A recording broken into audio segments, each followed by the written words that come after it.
My name is Andrew Vournas. I'm President and CEO of Vournas Coffee Trading. We're specialty coffee importers. We are a family-run business. I've personally been importing coffee for about 26 years. Coffee is grown in some of the most lush tropical landscapes, volcanoes, all sorts of wildlife.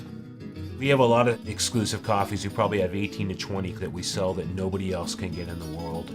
We import from most of the growing countries, from Central America, South America, Africa, Indonesia, Papua New Guinea, and also India.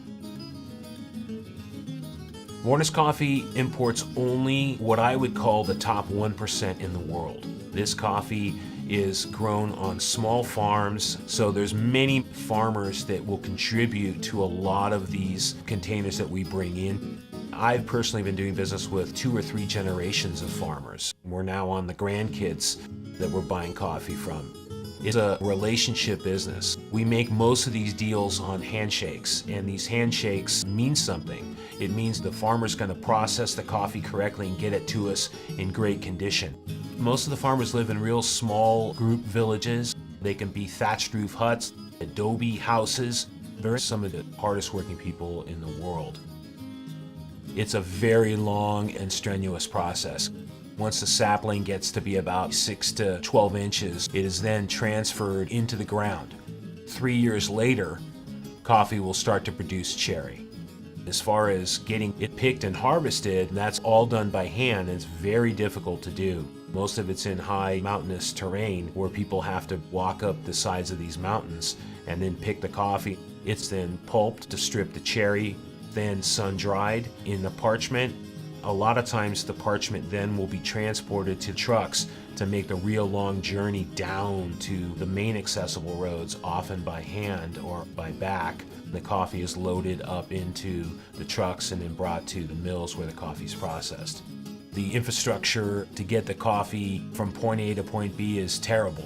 At best, the roads that they bring them down are very small, narrow dirt roads. They turn to mud after the rainstorms. So a journey that may be, 20 miles may take 6, 7, 8 hours.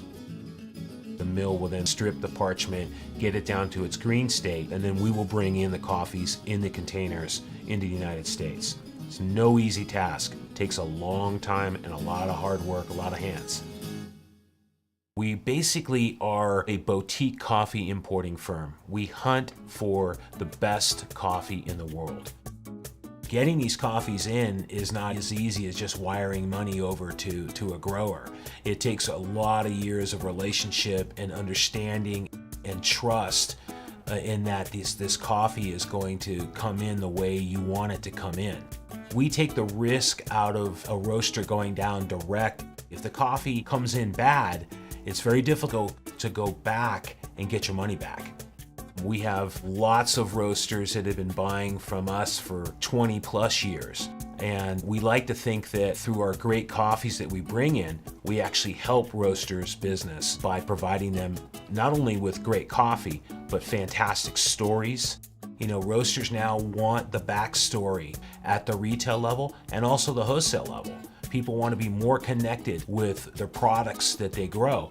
We always say the best coffees are the hardest coffees to get to. We've been involved in direct trade with farmers and the sustainability with farmers since we started this company. We've always tried to search out the best farms grown in the world. If the coffee's worth it, we'll pay more for it. This ensures that the money that they make gets reinvested at the farm level so that they can produce more coffee, but also produce better coffee. For many years, the fermentation tanks, the water would be released into the streams and the rivers. This caused a lot of issues in the ecosystem of the rivers and streams. They've put filters now on a lot of these farms, and it keeps the coffee, cleans the water before they put it back. They also can have these holding ponds with gravel and plants and so forth. We've done many things from helping replant trees in Roya damaged areas to give soccer balls to school kids. We've donated desks. A lot of schools down in origin countries don't allow students to go to school unless they have an actual desk that they sit at. Clean water is a problem down there. So we've been at the forefront in with Growers First in helping provide farming communities with water filters. The financial impact is not much for us to do, but the social impact, where you don't have kids going to the hospital, you don't have antibiotics in a lot of these areas, so when people get illnesses, they really suffer. Our traders and our entire staff are very knowledgeable. The majority of our traders, including myself, have 26 to 30 years combined working in coffee, but not just in green coffee, also in roasting and retail.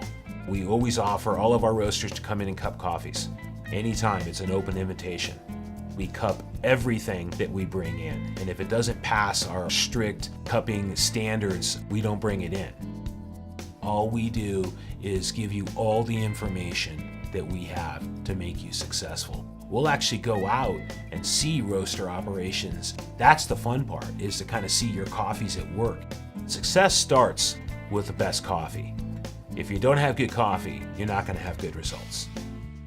One of the things we really love and we really excel is everybody here has attention to detail and a passion for coffee. We want to take what we know and pass it on to you.